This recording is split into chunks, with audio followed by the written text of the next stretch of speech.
People pour sand and rice together into a clay pot that's being heated. They use dried straw as a tool to constantly stir the sand and rice. The sand's effective heat conduction allows the heat to transfer evenly to the rice. Quickly, the rice in the pot, under constant heat, gradually expands. This is a type of puffed rice that can be used as a raw material for snacks or eaten directly. To give the puffed rice flavor, people use rice that was already marinated with spices like turmeric and cloves, then dried, adding salt to it.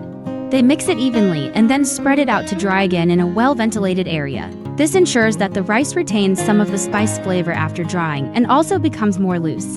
Meanwhile, on the other side, they begin processing the sand used for stir-frying the rice. They sift out the fine sand, leaving only the coarser grains. Then they start preheating the dried rice and sand separately into clay pots. Once they are preheated, they can begin adding the rice in batches into the pot containing the sand to be stir-fried. When the rice is fully puffed, during the stir-frying process, it all rises to the surface, separate from the sand. At this point, people can collect the puffed rice. Besides eating it directly like this, in some places, this puffed rice is also processed into snacks.